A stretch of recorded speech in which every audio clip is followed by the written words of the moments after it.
Oh, David Griffin, we are back after a long hiatus. Like our usual, like, hey, are you free Wednesday at 4? Do you want to do a TV talk? Well, yesterday it was like, I might be free, maybe not. Maybe. Yeah, we'll see. I didn't. Like the last time we did a show, this hadn't happened. But so Rosie does gymnastics now on Thursday. I am in charge of gymnastics back and forth, and it is my favorite thing because after gymnastics, David, Rosie knows we go to In-N-Out. And she thinks it's for her, but really it's for Dad. Yeah. I mean, let's be honest. Does she eat a burger? Yeah, she'll get a full cheeseburger. Yeah. We cannot get Miles to eat meat. He eats I don't know if he's vegetarian. I mean, he eats cheese pizza, no hot dogs, no hamburgers, no orange chicken. Occasionally he'll nibble on a nugget.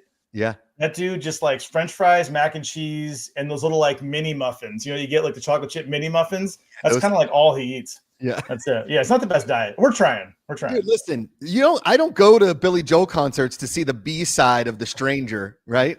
Okay. So if the kid likes his mac and cheese and his chicken nuggets and his cheese pizza, play the hits, man. Yeah, that's what he likes. Yeah. I mean, he's still undersized. Like he's still small. I mean, not height wise, but like weight wise, he's like, I don't know, he's a little bit smaller. I mean, listen, they're going to eat what they eat. And the more that you push them to eat things, the less they're going to eat it. Right.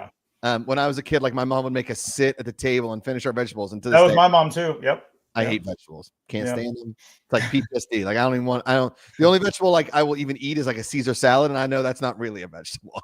No, it's not healthy, but it tastes amazing. I love a good Caesar salad. Yeah. I mean, I might do an asparagus every now and then. Right. Yeah.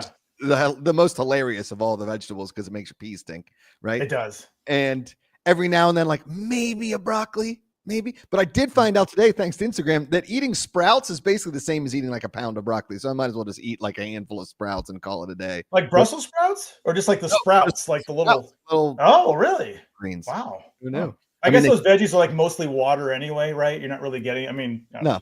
I'm not a scientist, not a doctor. Don't know. I'm not a doctor nor a scientist. Neither one. Did you watch the most recent studio? We'll get into it, but it was the doctor episode. Did you watch it? Yeah, I did. I just watched that. A great cameo by Rebecca Hall. Love her. I want to see her in more stuff. She's a great actress. Wait, remember Rebecca Hall? Yeah, remember that movie, The Gift, with Jason Bateman? I think Bateman directed it. It was like, it was really good. It takes place in LA, and it was really twisted at the end. She was in The Prestige, she's like the wife of Christian Bale. She's fantastic. Yeah, she's really good. But she's been in those King Kong movies recently, which I mean, hey, girl, like go get your money, get paid. But I mean, she's so good. Yeah. Well, welcome everybody to TV Talk. We are here sporadically on a weekday, usually at 4:00. There was no consistency to this show, which in the TV world doesn't make a lot of sense as far as garnering an audience. But listen, David and I do this because we have fun talking about TV. And then we know that there is still a small group of you that really enjoy it. And so we thank you for being here, watching it. You can support the show. You can super chat. You can do the Streamlabs. It's pinned in the chat. What's up, BHow26? What's up, The Source, aka MK Songbird?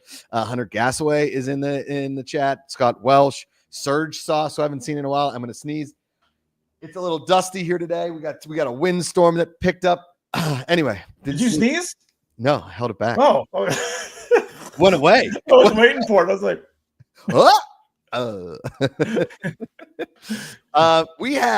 there was some TV news, not a ton, but we have a ton of actual TV to get to. Yes. Now, David, I will say I usually, depending on where we are in like the cycle of like when we're going to do a TV talk, I would usually just wait to talk about The Last of Us, which we will talk about on the show. But I had to do a reaction because I clearly didn't play the video games. And spoiler alert, I'm not going to say anything spoiler. We'll get into the spoilery part of the show when we get into it. But I had to do a review. So if you want to watch my immediate reaction to The Last of Us Season 2, Episode 2, you can check it out here on the channel. It's about 6 minutes long. I'm calling them TV Talk Minis, David. TV Talk Minis. It's good. The more content, the better, Josh. I love it. Yeah. Right? Love it. What's up, Sam Renzi, Catherine Farrell? Good to see you. Kate Van D in the chat. What? Yeah, search us. Last of Us made me weep. Yeah, I mean, Amanda and I both like Googled, like, wait, what? Wait, what? And so then I texted our buddies, Tim Geddes and Greg Miller, and I was like, you dum-dums didn't tell me that this happened, and they were just like, do your research. And I was like, no, because that would spoil it. Yeah, that would spoil it. Yeah, you don't want to do your research. Yeah. So like in tradition that is Josh Macuga, right? I am here for the TV of it all. Okay. Yes. Not the books. Okay. I'm not here for the games. I'm not here for the source material. I'm not here for the IP. I'm here for the television show. Okay. Right. So when I watch the TV show, I don't want to be spoiled. And if I accidentally do get spoiled, guess what? I still watch it. Still watch the show. Okay. I watched Conclave on the flight from Miami to San Francisco. Love that movie. Nobody spoiled that movie for me. Turns out the Pope's a woman. Who knew? Didn't see that one coming. It's really. I think I saw the viewership numbers since. RIP. Since the Pope has passed, like the numbers for that movie have just skyrocketed. Oh, like everybody's just watching it now. Like they're like, oh yeah, I want to know what's going on. Well, my dad is very, very Catholic. Yes. Loves church. He loves church like I love golf. Like he goes to church every day. If I could golf every day, I would.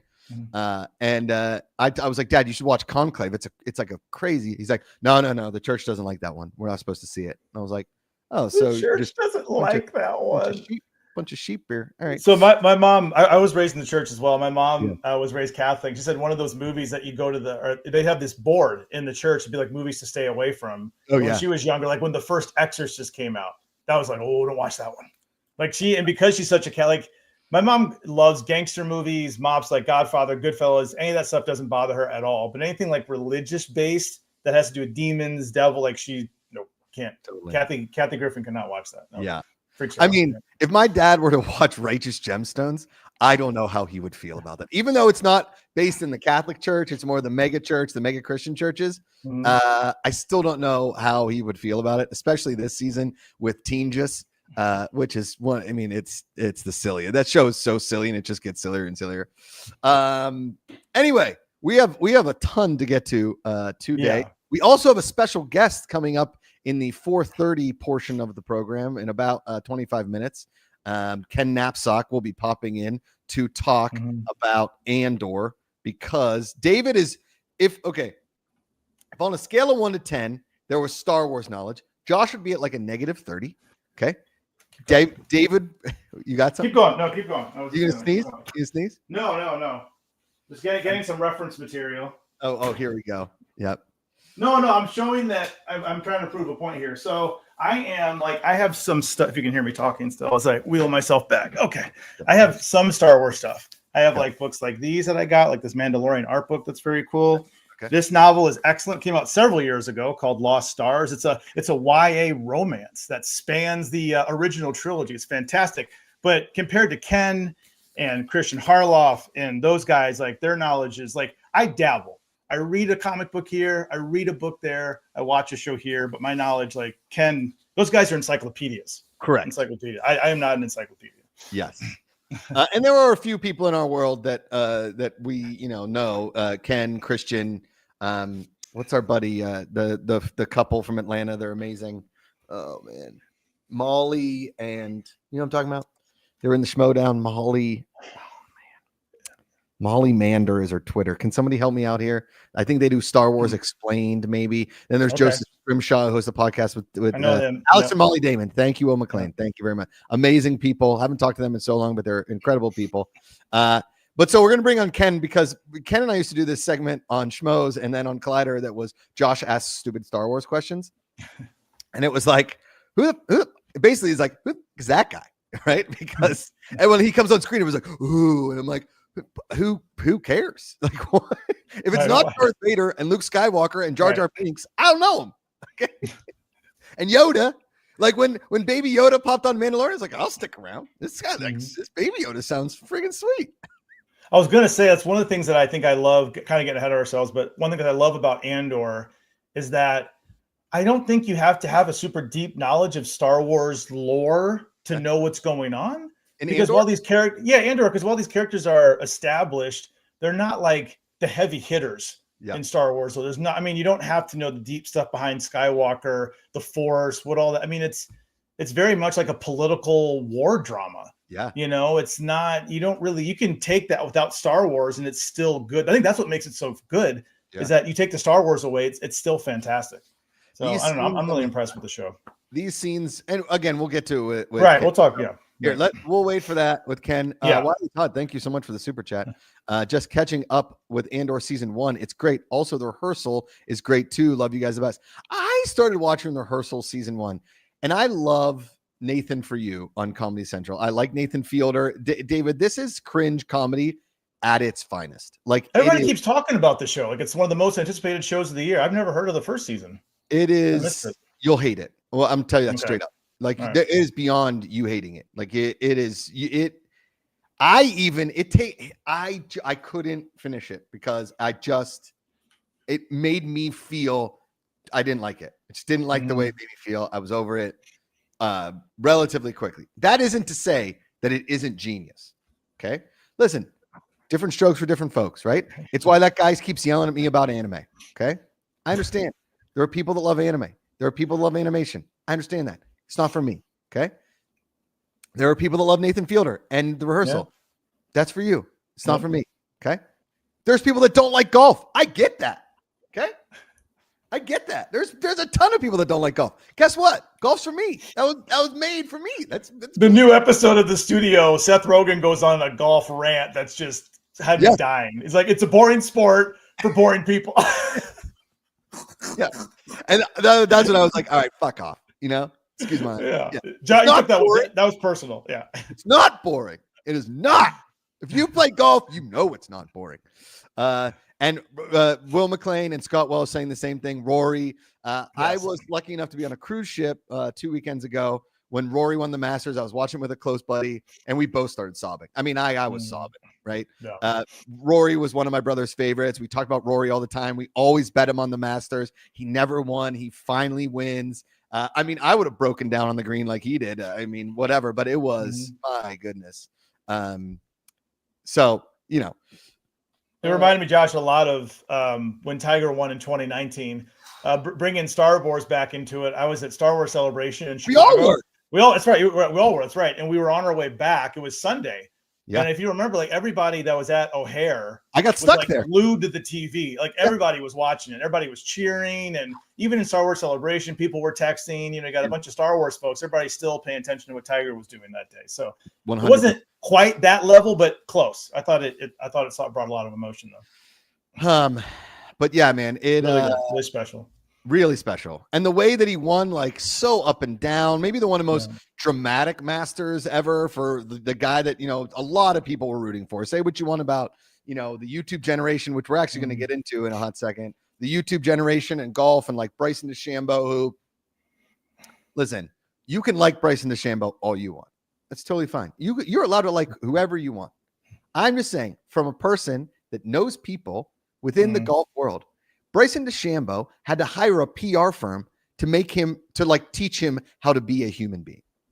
He's gotten better. I feel like his public persona is persona. Yeah. That being said, he's not a very nice person. Okay. That's all I'll say. I'll say it straight up. The whole act is fucking fake. Okay. And from my perspective, David, the person you see on camera right now is the person you're going to meet at a Comic-Con or on the street or whatever. That's me. Okay. It's not two different worlds. There's no gray area. Okay. That's not the case with a lot of people that you meet. Although when you watch Amanda Peet on screen, like in our Friends and Neighbors, I think you get the gist that off screen, she probably sucks. Okay. And we know that to be true because David and I were both waiters at high-end restaurants in very big cities. And if you ever waited on Amanda Peet, it wasn't your best experience. I never waited on her. But yeah, you do learn a lot of people working in the restaurant industry in Los Angeles. You learn a lot about someone who treats, I'll call myself, I was the help. I'll call myself the help. I don't care. Yep. You learn a lot about how somebody treats you. Like there's some people that are really like Will Smith. Awesome guy in person. That's why the whole slap thing just caught. I don't know if I ever told the story. He came into Morton's Steakhouse where I used to work years and years ago. He came in. There was nobody there. It was the middle of the afternoon. He was kind. He had at least I didn't see any security with him. He shook people's hands. He looked at people in the eye, said, "Hi, my name is Will." And that's all he said. And say, "I'm Will Smith." That's why when the whole slap thing, it took me up because he's such in person. Totally. He was very kind. So I was very impressed by him. Good tipper. You know, just so I don't know. Yeah. No, you never know. You never know. And I'll leave that at Bryson DeChambeau and John Legend. You guys can say what you want. Mr. John Legend, he's the worst. Aram V says, you brought up when he had a bad day. Yeah, they brought up Harloff, but you're the one who brought up that specific thing when he doesn't even talk about. I don't know. I didn't bring Are we getting to a Star Wars debate? I don't know enough. Yeah. Scott Welsh says, Rory was my grandma's favorite. Scott Welsh, I'm guessing, is from the UK because he spells favorite like with a U. Yeah, with a U. Yeah. Still remember being in the hospice watching the FedEx Cup, cheering on Rory. Was so good to see him win. Agreed, Scott. Like, you know, he deserves it. He stood on the pedestal and stood up for the PGA Tour when all these jagoffs were going for $300 and $400 million to the Saudi money, and he stuck with the tour, and he got it right. Yeah. Canada, Scott Welsh, but my family is Scottish. Scott, there you go. Rooting for in the NHL playoffs, because I got to be honest, I think this is another year where I might get my heart broken. I'm going with the Oilers again. I got to back Tanner. David. He's waited this long for Connor McDavid to do something in the playoffs, and I love the hockey playoffs. Did you watch that game on Monday night? Did you catch any of it? No, I am a fair weather. If the Sabres are doing decent, I'll tune in. But if not, I don't even want. I'm very fair weather. Yeah. Oh, Scott Welsh, no, anyone but Edmonton. What? Leafs all the way. Listen, I would like Toronto. I mean, Toronto's a good story. You know, it's that classic cursed franchise kind of a thing. It's like the Boston Red Sox, Chicago Cubs. But David, on Monday, 4-0 Kings, and then the Oilers came back and tied it 5-5 with 30 seconds left, and the Kings scored with 15 seconds left, and they won 6-5. Wow, what a game! Crazy. All right, let's talk some TV, David. News. Yeah, so we have so many shows to get through, and it's already 4:15. Let's go. We'll go super quick through the news. There's some YouTube golf drama, which maybe not a lot of people care about, but I actually like watching YouTube golf. I like the Grant Horvaths of the world. There's a great video now with Josh Allen and Phil Mickelson. And that was funny. John Rahm. That was good. Yeah, it's good. Yeah. Josh talks a lot of smack. He was talking smack back to Phil. Anyway, the controversy is Wesley Bryant, who's not the most popular. He's not the biggest golfer in terms of popularity on the PGA Tour. He's pretty low in the rankings, but he's huge in the YouTube space. He has the Bryan Brothers golf channel with his brother, who's also a great golfer. And he got suspended indefinitely from the PGA because he appeared with live golf people. What seems like, even though it was organized, it wasn't like a sanctioned live tournament. It's very controversial, but he's in the process of appealing his suspension. I didn't agree with. I didn't like that. I don't know. I'll explain this. So the PGA Tour said a couple years back, if you go and play on the live tour, you are suspended indefinitely from the PGA Tour. Right. Do I think that was the right move? Probably not. I think what Jay Monahan should have done was listen to Yasser and like worked with the Saudis, because he knew what he was going to do. And the Saudis can bankroll anybody. They've got trillions of dollars buried in the sand, and there's just more coming. Okay. It's just there's an unlimited supply of money as long as we keep using oil. Okay. So Live Golf starts this tour. Nobody's watching it. Nobody cares, but they're paying big names to leave the PGA Tour. Bryson DeChambeau, John Rahm, hundreds of millions of dollars. Yeah. Hundreds of millions of dollars. Yeah. Things that golfers, like, no offense, aren't worth. Like, there's besides NFL and Premier League, really no athlete is like worth that. Even NBA, NHL, MLB, I don't know if they're exactly worth the kind of money they're being paid, to be honest with you. There's a lot of these franchises don't make it to anyway, regardless. And so there's a lot of golf influencers now. It's one of the sports that has like a huge YouTube presence, millions of hits across like comedy golf. Some of the guys are good. Some of these guys are bad. And some of the guys do tips, and they do all kinds of different series, and it's really good. Well, Wesley Bryant, who's on the PGA Tour, he's on the Corn Ferry Tour. He's like near the 125 mark, which is like around where you're going to get, well, he went and played in a live event, and it wasn't sanctioned per se, which I understand. So he's got some legal ground to stand on, but he should have known what was going to happen. He should have this is like, hey, babe, listen, we were on the dance floor and she kissed my neck. I didn't want her to, but I also didn't stop her. I also was into it a little bit. Yeah. It wasn't exactly cheating, but it was, right. And she's going to be really pissed. You're going to have to go to a couples counselor, and it's going to be really awkward. This isn't personal experience. I don't know. And this is I never did. It's total hypothetical. Okay. It's total hypothetical. Yeah. Great to see you, Josh Ravastava. It's been a long time. And so Wesley Bryant went and did this duels thing with Liv, and I get the PGA Tour stance. If they're going to suspend all these other guys, they got to suspend Wes. And if you want to play pro golf, on the PGA Tour, you can't work with Live. And if you want to be a YouTube influencer and you want to work with Live and the PGA Tour, there's a big gray area there. And I think they have to like figure that out. But for Wesley Bryan, who's a card holding member of the PGA Tour, he kind of messed up there. You know what I mean? It's just too bad because I mean he's not a Rory and he's not. I mean I'm sure he's doing fine, but I don't know. I just feel like that's his livelihood. I mean I know YouTube he'll be fine, I'm sure, but it's not his livelihood. You think YouTube? Think he makes more doing YouTube? No. Yes, no, way more. He makes way more on social media and YouTube than he's ever made on the PGA Tour, and it's not even close. I don't think. Well, all right. But yes. Like Scott Welsh, if you like YouTube golf, Bob does sports for Spittin' Chicklets. Barstool does really good golf stuff. Albo M, what's up? Wild man, that's me. I want to reach out to our buddy Surge Sauce real quick. Josh, you check out WrestleMania last weekend. I didn't because garbage people don't watch trash activities. Or wait, that didn't come out right. I heard what's Cena. Cena's he won the title. He's a champion. Still wrestling? Just stick to movies. No, Cena's. I think he's the new champion. I mean, I didn't watch it, but I saw social media and everything. Cena's the champion. Yeah. NFL drafts tomorrow. Real sports, guys. Real sports. Yeah, real sports. Josh, we can transition real quickly. Speaking of John Cena, a few weeks ago, we've missed a few things. HBO Max, whatever you want to call it, released its upcoming in 2025. The big drop. Like, this is what we're working on. Here's what's coming up. We saw Peacemaker season 2. I'm excited about that. Speaking of John Cena, Josh, you and I are both excited about I never thought I'd say the day when Josh is excited about a period drama with costume. Yeah. Gilded Age is back, baby. Gilded Age. Give me some Carrie Coon in a giant dress complaining about the size of her house. Let's go. I am psyched for it. I like Randall Amanda. I was like, Gilded Age is back. Gilded Age is back. HBO, they just do Jesse Armstrong, one of the creators of Succession, has a new thing coming out. Looks interesting. I mean, anything HBO does, I always want to check out. Even if I don't watch the whole thing, I always just want to watch it. So we get a little tease of HBO stuff that's coming out here in the next. The one with Mark Ruffalo? That one looks good. I should know that. Because we need a MK. Oh. Nope, that's wrong. I was going to say I know this much is true, but that was like 10 years ago. That was an old mini-series he did a long time ago. Yeah, Task? Task. Yeah. Okay, Task. Thank you, Vio. Kind of has a vibe of like it might be set in Philadelphia. No, again, another Philadelphia. Oh, speaking of which, Josh, again, not the biggest news in the world. Another season of It's Always Sunny in Philadelphia is coming out pretty soon. And they're going to do the Abbott Elementary crossover, but it's going to be from their perspective. Yeah. So it's going to be from the It's Always Sunny cast perspective. So they're going to flip it a little bit. That's another show that just ended. Abbott Elementary season finale just aired. Great show. I got to catch up. I think I need three. I had 3 episodes to get. Yeah, it just finished. So.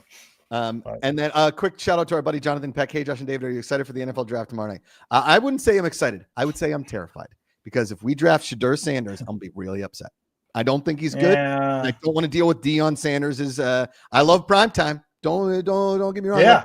Don't like the drama that comes along with them. Steelers don't need any more drama. We need a quarterback that can throw the football 20 yards on a nice little floater route. We need somebody that can throw across the middle. We need somebody with quick reaction time and a guy that isn't like run first and a guy that didn't play in a system that is unlike any, because Mike Tomlin can't develop a quarterback. We need somebody that's developed and somebody that can throw very fast routes. Shedeur Sanders is unproven. We don't know if he's any good, and he has been great in college. None of these quarterbacks have in this draft. Not very excited. Good. Not feeling it. Josh, last thing we got there's some summer previews going out. Vanity Fair released theirs. We already talked about some of the shows. Peacemaker's on that list. I actually like the Wednesday series. I think because my wife Michelle, she's a big Addams Family fan, so we both enjoyed Wednesday. Tim Burton, Jenna Ortega. I mean, it's not like the greatest show, but I liked it. That was enjoyable. That was a lot of fun. I enjoyed it. When big Wednesday guy didn't see it. Didn't see it. And then, but I think, Josh, one thing you will be excited about that we haven't talked about is The Bear season 4. We don't have an exact release date, but it is sometime this summer. Oh, it's coming out this summer. It is this summer. Okay. Because I think they've shot season 3 and 4 back to back. So yes, not waiting too long. So that's I think probably the most end. Oh, and Dexter Resurrection. Any more Dexter? No, we're done with Dexter. No, okay, no more Dexter. You know what, dude? I know people like freaked out about Dexter when it first came out. I tried to watch the first season of Dexter and I just couldn't get into it. The first 4 seasons are great. I've heard. And then after that, it kind of doesn't recover. But I don't know. We watched the prequel that aired on Paramount Plus and Showtime that came out last year, I think. It's pretty good. But you don't have to watch, Josh. Don't worry. Wiley Todd says the Bear is the best show of all time. I'll die on that hill. Wow. It's a great TV show. I don't know about the best of all time, but I'm not saying that it's not. Okay. I'm saying I don't know. You can put it in the conversation thus far, but it goes up against some pretty absurd shows like Band of Brothers and Sopranos and Game of Thrones. And I mean, it's hard to compare those shows. Now, what I will say, it's the best show ever about a restaurant. How's that? Yeah, I'd say that. I can't think of another show. You can't think? Yeah. Yeah. I think so. Yeah, and that's a good question from Sam Renzi. When is Stranger Things season 5 coming up? That's a really good question. Yeah. Probably, I don't know. I mean, there's a Broadway play, or I don't know if it's Broadway or in London, but there is a Stranger Things play that just came out. There's a Stranger Things play? Yeah, because there were some reviews on it on the trades today. I saw. It's gonna be a no for me, dog. Doesn't say. It's probably gonna come. It's this year. I bet you it's gonna be like fall. Got it. Yeah, yeah, William. Yeah, fall. B How 26 probably saving it for the fall. All right, David. I was gonna say we missed a lot of finales, Josh, while we were gone.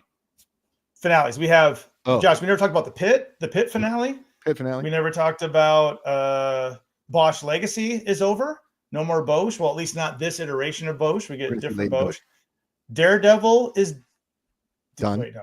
Done. Yep. Daredevil's done. Yep. And I guess that's it. That's a lot, I think 3 shows. Dope Thief finales tonight, I believe. Dope Thief finales tonight. Yeah, or this week. That's coming out. Let's talk about all those finales after we break down. We have a very special guest, one of my favorite people on this planet. I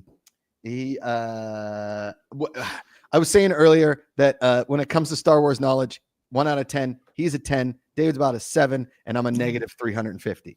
Ladies and gentlemen, direct from parts unknown, aka Burbank, California. It's the one, the only, Kenneth Allen Napzok. Ken. Boo! Who booed? Boo! But look, man, Boo! John Cena is a 17-time world champion, setting a record and getting hair plugs.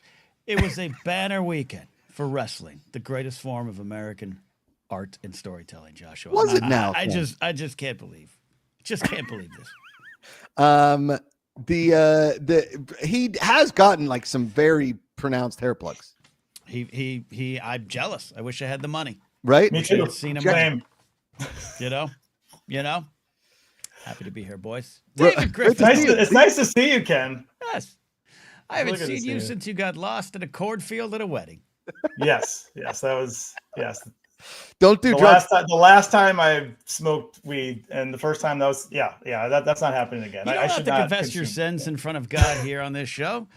Yeah, we still got the Pope to fill that position, so you don't have to confess anything yet. We're not allowed to talk about the conclave until my dad says we're allowed to talk about the conclave. Okay? Oh, really? Does your dad probably won't watch the episode of my show Monday where we put the Vegas odds up of the new Pope? Some good bets out there. All the guy going to win? Is Pizza Baller going to win? Yeah, the guy from the Philippines, leading contender. Good Pope, progressive ideas. We want him. Okay. Pizza Baller. Yeah. Sign him up. Well, was there any odds on name? Clementine or whatever. Like a little prop bet about the name. Yeah, I don't know. I'll look that up. That's the moneymaker. That's the moneymaker right there, Ken. All right, Ken. So all things being equal, I obviously watched Andor season 1. Loved it. I legitimately said when he found out that like the Harvest Planet was in some, I was calling it the Inglourious Bastards kind of a situation, right? Let's go, Andor. Like, take these MFers down. Bring. Let's go. Let's go, Andor. Okay, first things first. David and I think we need a little season 1 recap. What's the deal with the guy with the really nice gray hair that seems really pissed at Alicia Malone? Which one? Are you talking about Orson Krennic from Rogue One, played by Ben Mendelsohn? Or are you talking about a director Partagaz, played by Anton Lesser from Game of Thrones, with the long hair? He's the one that was telling her like, Gorman's a good thing. It's a win, Deidre. That guy. Or Ben Mendelsohn from Rogue. Or are you talking about the wedding, Josh? The guys at the wedding. The wedding guy. The guy that's friends with Mon who's kind of looked like they used to get it on back in the day. I think he and Mon had hooked up back in the day. You're talking about Tay, her friend. who gets off screen at the end of this episode, and then Luthen Rail, Stellan Skarsgård's character with the wig. Yes, Yeah. not Stellan Skarsgård, the other guy.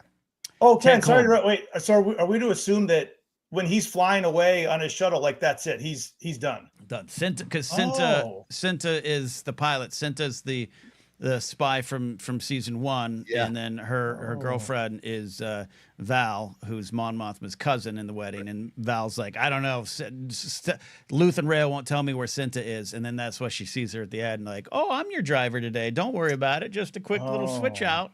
Oh, Because he's a problem. He's a problem for her. And Mon Mothma, it's this season is very much about the ideology behind different forms of rebellion and how you can all bring them together to resist as one. And Mothma's got her style. She's in a pickle. What are you losing? Luthen Rail's got his style. We're going to see Saw Gerrera again, who brings his style. And, that's kind of what's at play in these episodes. Got it. Wiley Todd with a nice super chat. Thank you, Wiley Todd. I got a picture with David and Ken at Star Wars Celebration in 2017. Hell of a year. Was that the one at Disney? Was that the one in Anaheim? Orlando. I was 17. I'm now 25. Sorry to age you guys. It's what happens. That's how time works. Been a fan for a long time. Thanks, Wiley Todd. Great to see you. That's good. I'm thankful for that, Wiley, because David and I forgot to charge you, and you got one for free. If I go back a little bit of memory lane, I remember that night. Ken, you had to be there too. We remember, I think Mark did a show, a stand-up show. Remember, after that, we went to the bar, and we all kind of like split up into groups, and all these awesome, kind folks that were fans of ours gathered around. They kind of lined up, and they went around and said thank you and hi. And it was a very special moment. I never forgot that. I still remember that. It was a great one. And then at some point, were you on the team that went laser tagging? Did you go? No, I didn't do laser Dennis tag. and I and Thad, and we laser. Oh, we probably I ditched missed you. that. Yeah, probably. That's okay. It's fine. No hard feelings. I was not invited to Orlando. I sweat too much for Orlando. I've been told. MK Songbird, who we call the source, Ken Napzok said Joplin Sibtane, Brasso in Andor was just announced as part of the cast of season 3 of House of the Dragon. That's wonderful. He is spectacular. Yeah, he's great. Okay, so how is like the general overall public reacting thus far to the first 3 episodes of Andor? Because I'm loving them, but I also don't know what's going on. Plot wise or just zeitgeist wise? Look, it's very well received, as was season 1. I think the conversation today, and I'm obviously, I guess we're doing spoilers here on TV Talk. Warnings for anyone. But yeah, so the episodes, but specifically the 3rd episode, featured a situation that was unlike any viewed in Star Wars before. And I'll try to not use the words. Yeah, I'll try not to use the words that YouTube will then shut the stream down or demonetize. But the situation with Bix Kayleen, Adria Arjona's character, and the Imperial officer and that situation. I think that's been kind of the talk. And it's a very nuanced conversation to have, obviously, and that we should approach carefully. But I think that's dominating versus just out and out praise for the show, which does exist, and out and out, there's not a lot of hate at all for the show yet, and it's very loved from season 1, obviously. But that's kind of what the Star Wars world's talking about today. Gotcha. What about when he lands on that planet that's basically like a jungle? Why was everybody? Well, I thought they were like waiting for him, but nobody told anybody that he was coming. No, they killed the guy the pilot who was waiting for him. Gotcha. And that is a rebel cell that's now infighting, and that's kind of the way it's a theme for not only these episodes for the season of these different cells. They can't get along, right? They can't come together and win, and they're in the infighting there and what it takes to bring a rebellion together.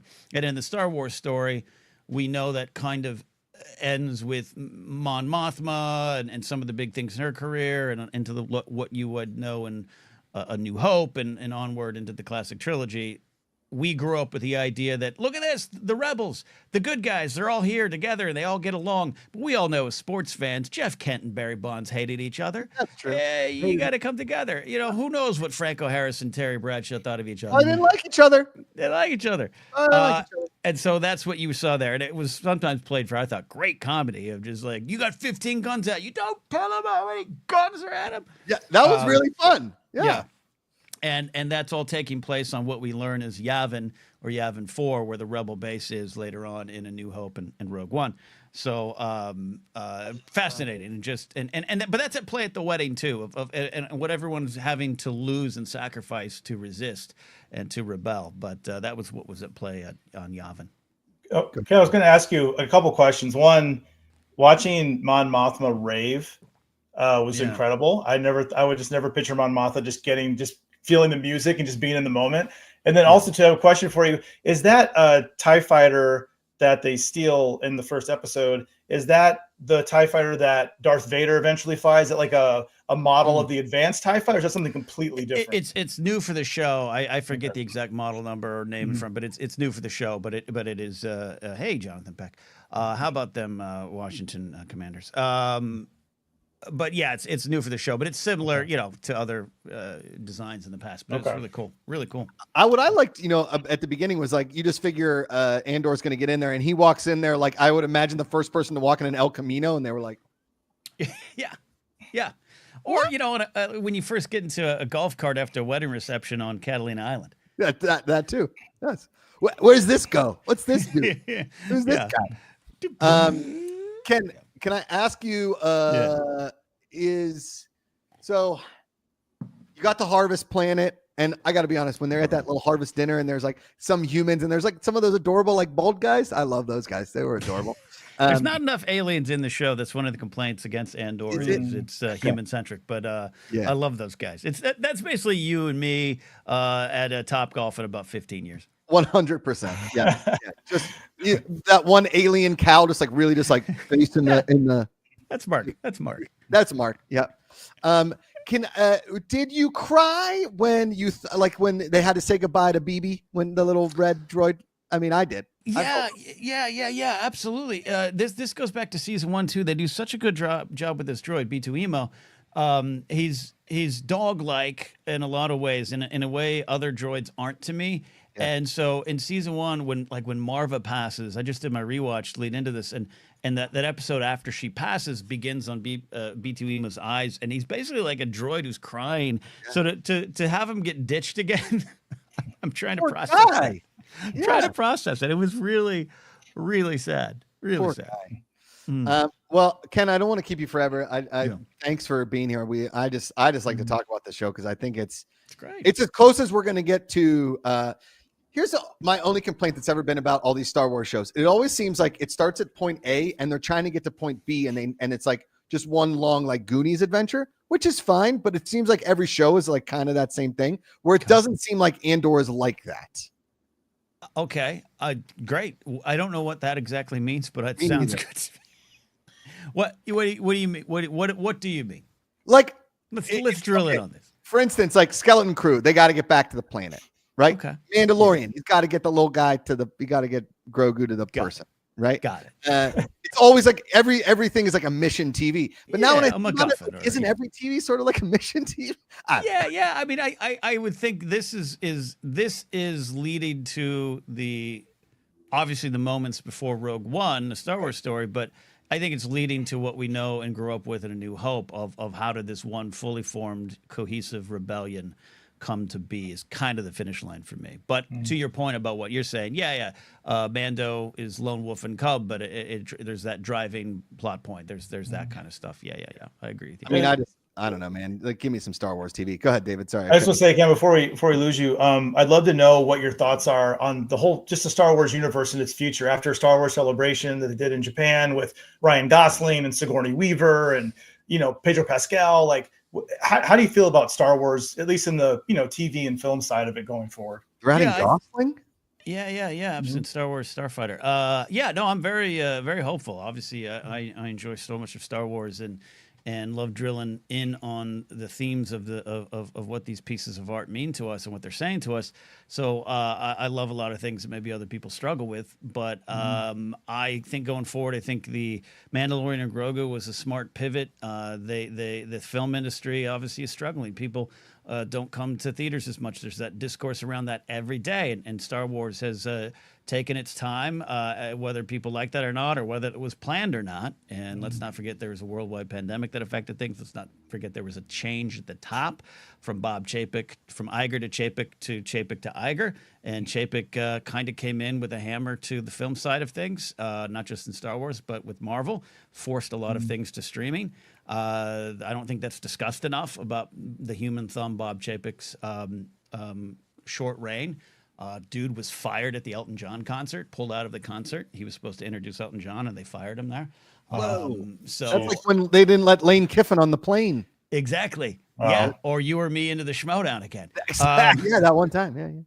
Yeah. So all that to say, David, I think the pivot to a sure bet, more of a sure bet with Mandalorian and Grogu works. I know a lot of people struggling with a Gosling in Star Wars. I love him. I think he's very multifaceted. Blue Valentine is an example of what he brings just as much as Barbie.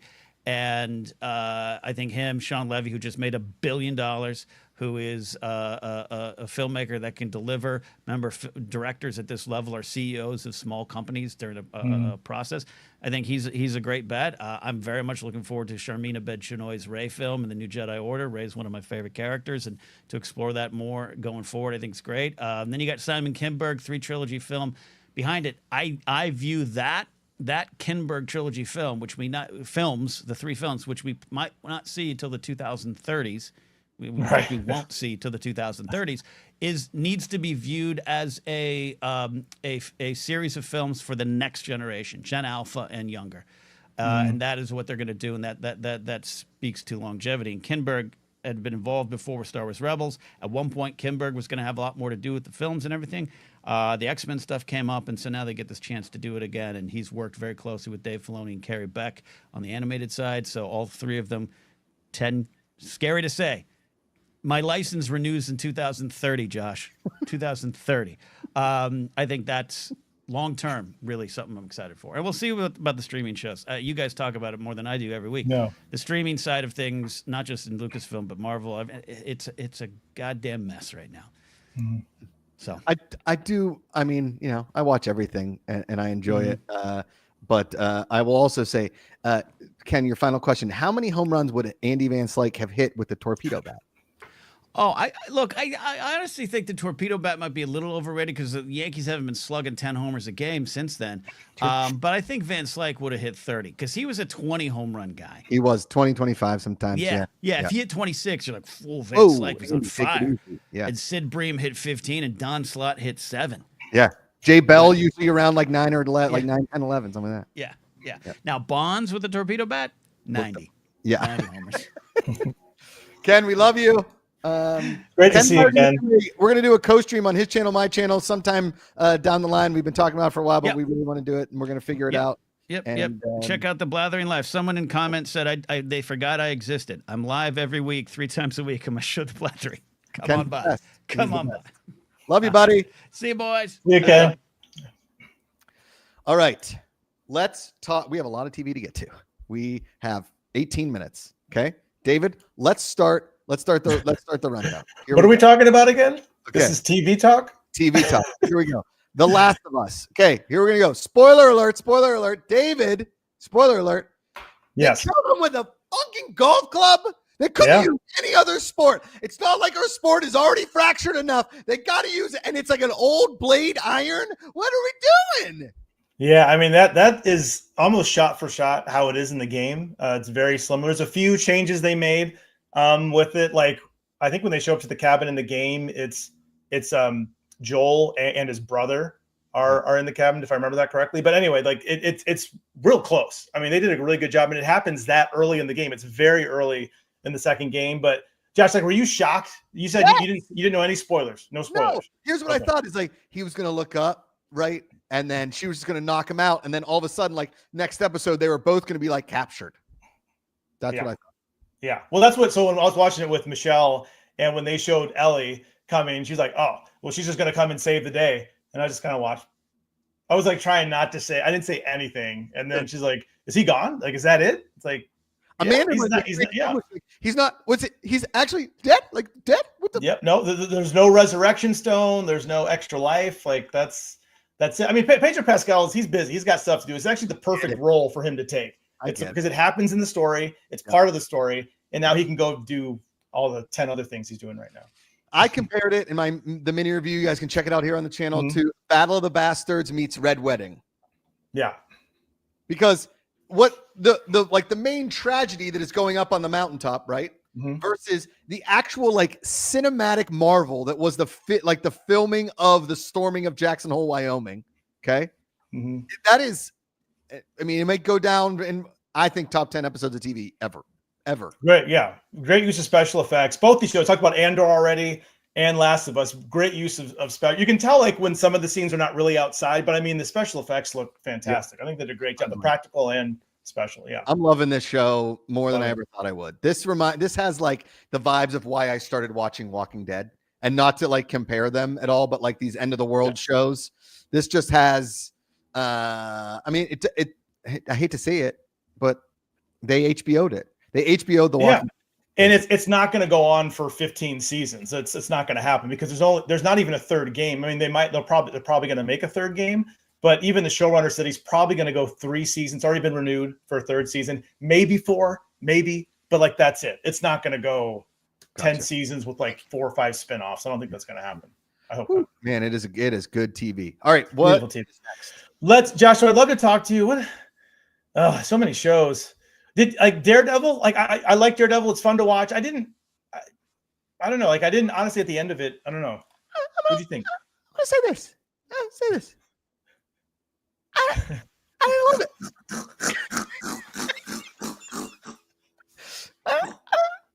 I mean, it's good. I guess as the season went on, I thought it started strong. I loved like the first time we see Punisher and they had that confrontation. But after that, like towards the end, I was like, okay, I don't know. I didn't. What that's how it is. Well, we're gonna get a season 2. We got more coming. I know, but it's like a complete reboot. It really what it is. It's not. Yeah. I mean, they say it in the title. It's Born Again. I mean, it's a reboot. Yeah. Right? Yeah. Josh asked about Daredevil blowed. I think he meant blue. Man. Yeah. I mean, sick action scenes. Frank Castle had some sick things happen. I mean, but all in all things being told, He said no. Yash said no. Definitely meant blowed, which is worse than blue. That's worse. Blowed is worse. So Yash is definitely not a fan. Somebody mentioned this earlier. Wait, hold on. Let me pop. Go. Yeah. Are you guys watching You final season this week? Never watched an episode of You. Don't feel like watching You. Michelle watches that. Different shows, folks. I'm sure it's great. But I'm not going to watch it. There's nothing about that show that really okay. Next up, David, let's rip it. Josh, is The Pit the best show of 2025 so far? Yes. Best new show of 2025. Oh, very good. Very good. I agree. I think for 15 episodes, I think it could go a lot up and down. Every time that show came on, no matter what else was in my queue to watch, instant on. I was like, Michelle, The Pit, new episode of The Pit. We're watching it. Like we're watching The Pit. Yeah. I cried. I laughed. I cried. It talk about an unbelievably well show, and our buddy Thad Williams, an extra in I think like hours 12, like 11 through 14 or 12 through 15, something like that. He was there when like the mass shooting happened in Pittsburgh. Yeah, like B House says, give Noah Wiley his Emmy now. I think the actress that also deserves an Emmy is the nurse, the head nurse. I forget the actress's name. She's on Daredevil. She's on Daredevil. Like she's all dolled up. I'm like, is that her? Because she's got what's on? Yeah. No, I think hands down best new show 2025. The only reason I say best new show 2025 is because I've just been like kind of floored by The Last of Us, the first 2 episodes. Sure. So it's not so much the best. I should say so far. But also like I will go on a limb and you can fight me on whatever you want. It's the best medical drama that's ever been produced. You can go back to ERs. You can do all of them. Anyone that you want. This is the best one and it's not close. Okay. And I will give you a little behind the scenes before we move to the next show. Thad said that, in TV, a lot of times what you guys will notice is a lot of times the stars only work for like 4 to 6 hours and then they get them offset because they cost too much money. But because of Pit and they're shooting everything all the time, the stars were on set the whole time because they never know who's in what shot. And so they have to be it's basically a giant stage play within a hospital. It's beautiful, beautifully shot, all that kind of stuff. And unlike Andor and some of those, like the bigger shows and, Game of Thrones, we should get a new season in January. It should just be every year. They're going to get these going. I think they're already getting ready to film season 2. So we're good.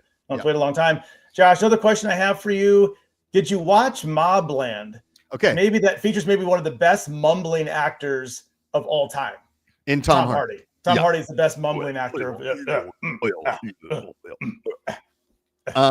We started episode. We wanted to get into it, but we kept getting sucked into other shows. Sure. So we watched episode 1. After episode 1, I'm going to give my temperature level from a scale of 1 to 10 of if I'm going to watch episode 2 at like a 6.5. Oh, okay. So I'm going to give it an episode 2. Hopefully I like it because I love the cast. Mirren, Brosnan, Hardy, Mob, London. Like, I'm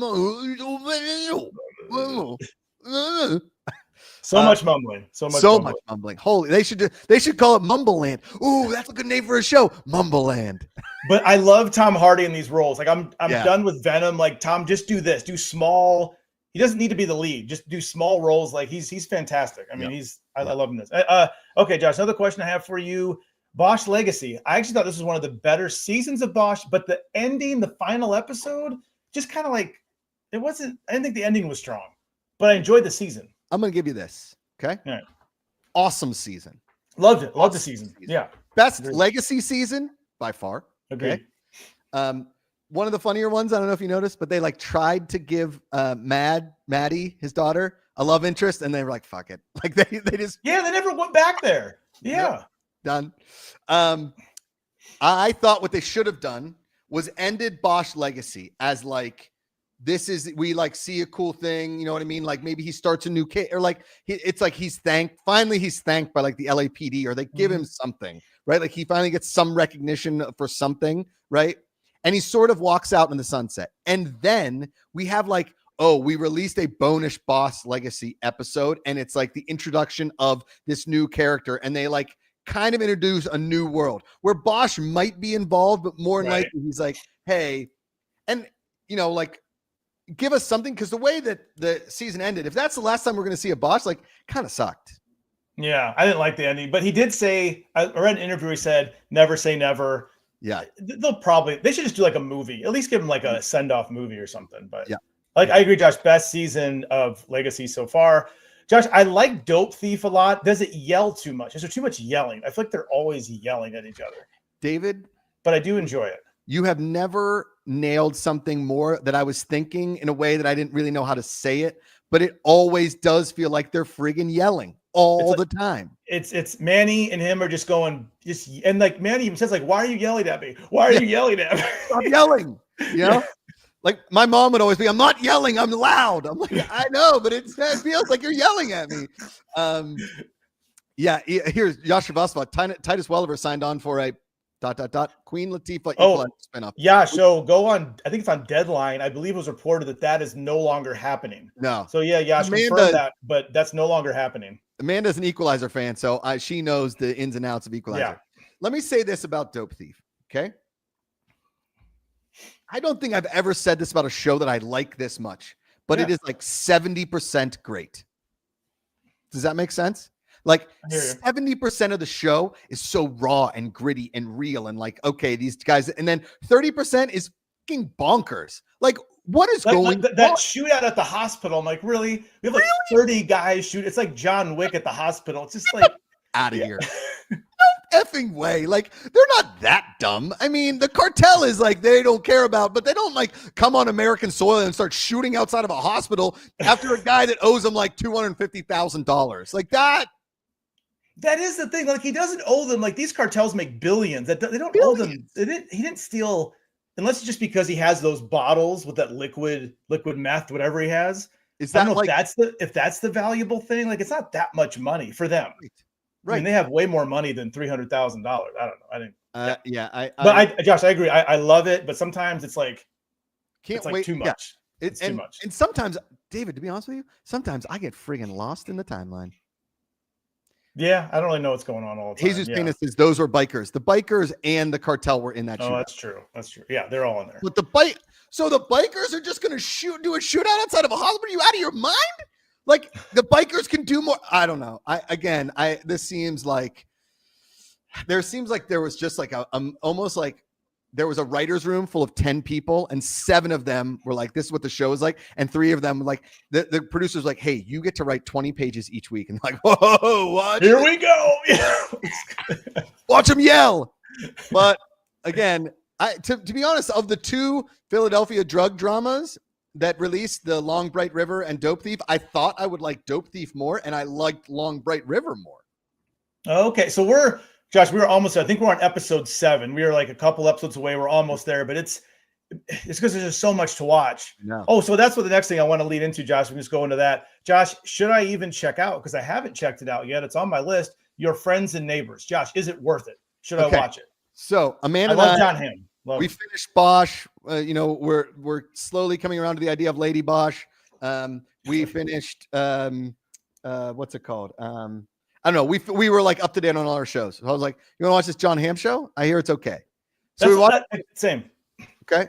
Heard it's okay. There's nobody's been out there being like, oh, this is the game changer for Hamm. Like this is going to be his next Mad Men. Okay. So we watched the first episode, and Amanda's like, I hate everybody. And I was like, I hate everybody too. Do you want to watch the second episode? She's like, sure, I'll watch the second episode. After the second episode, I was like, I like people even less than I liked them in the first episode. Should we watch the third episode? So we watched all 3 episodes. And by the end of the third episode, we were both like, well, I guess we'll watch the fourth because there's no new episodes. So again, it's a show that we keep watching that I don't like a single character outside of the very ancillary, like actual criminal in the show. Because all of the rich people in northern New Jersey that suck, like I couldn't care less about any of them. And I also don't really care about John Hamm. I don't care about him. Okay. So that all things being equal, Your Friends and Neighbors is fine. MK Songbird, your friend is fine. Fine. Surprise Okay. Early renewal. Yeah. Yeah, all these people in the chat are saying the same thing that we're saying. It's like a big echo chamber, and I appreciate and love all you guys for agreeing with us on both. Okay. Because David, you and Michelle, again, it's a 5. It's a 5 out of 10. Yeah, then I probably won't, because I feel like I want to finish Long Bright River. We have like 3 episodes left. I want to finish that. I think I'm going to focus on that, and maybe if we have time after that, maybe it hits check the out. But it's the ending. Yeah, I'm not sure. Okay, so Olivia Munn, I love her. I love her too. I like Olivia Munn. She doesn't like make the show better yet. So Josh, you mentioned Righteous Gemstones already, but I'm really curious to hear about you watch Severance. Now, Josh, to clarify, you have been trying to watch Severance for probably over a year now. Okay. Maybe 2 years. But now are you in it now? Are you in Severance? Okay. So in life, you start like, if you're an adult, like you like to have a drink, right? Right. You're like, oh, this doesn't taste good. Like when you're like 20, 21, you're like, ooh, bourbon. This doesn't taste good. I don't like this. Then you have a second one. You're like, wow, this isn't like the worst. Cause then you start getting a buzz. And then the third one, you're like, oh, well, I get why people like to drink this stuff. That was Severance to me. Like I finally got to the point where I was like, oh, fuck. Excuse my language. Oh, I get it. I get it. Now I get it. So I'm like, I think I'm on episode 5. I couldn't care less really about Adam Scott's character, but I also love him. Again, it's such like a catch-22. I love Helly. I love the chubby dude. I don't know the actor's name. He was in the Pete Holmes comedy show. That actor is awesome in everything he does. Yeah. I mean, Patricia. You have Christopher Walken and John Turturro, and it's awesome cast. Weirdly good show, and I'm excited to like really get into the Severance world. It's definitely good. Nice. Yeah. All right, good. Now we can talk about it when season 3 comes out. Yeah, I'm excited. Hey, I'm very excited. He's back. He's in it. Keep me away long enough, David. You couldn't keep me away. You can't keep Josh on the cruise for too long. He's back. He's back. He got his sun. He got his tan. Woo! He feels rejuvenated. The vitamin D. He's back. Josh is ready for Severance. Very good. Hell yes. I'm excited. Is that it? I think we got it. I mean, you talked about Righteous Gemstones. Yeah, we're good. That's everything. We did it. Look at us. There's a lot of good TV on right now. Really good. Oh, wait. Go ahead, Josh. Go. We didn't talk. We talked a bit about the studio and the golf scene and everything. Oh, yeah. Studio. I think that like I'm like annoyed by the show now. I don't think I love it as much as I loved the first 2 episodes. Now, like each episode almost seems like it's. It has a formula. Like you're just waiting for basically any character who's featured on the show to self-destruct. Yeah, they're just gonna. It's kind of like Seinfeld in a way, like where it just gets really, really awkward. Oh, is Rosie coming? Oh, You want to say hi to everybody? No? Okay, you do. You want to say hi to Mr. David? Here, hold on. Come. You can say hi to everybody in the chat too. what's up, Rosie? How you doing? Say hi to Mr. David. Good. Good. Wow, you're going to school, right? What is your favorite show on TV right now? Gabby's Dollhouse. Miles has been watching that on Netflix. Mr. David has a son named Miles. Yeah. Only like 8 months younger than you, I think. Yeah. I think 8 or 9. Yeah. And he likes to watch Gabby too. So fun. We're gonna end our show. Rosie likes Bluey. What else we like? Do you ever watch Just in Time? Just in Time is Never seen Just in Time. No, but I have seen Bluey. I love you. I'll be done in 1 minute, okay? Oh, great Rosie appearance, Rosie cameo. Love it. Oh, Josh, before we leave, we took Miles to his first movie and he sat through the whole thing. Whoa! We saw the Minecraft movie, and there's, it's like 20, 30 minutes of previews, hour and a half movie, 2 hours. We got peanut M&Ms, popcorn.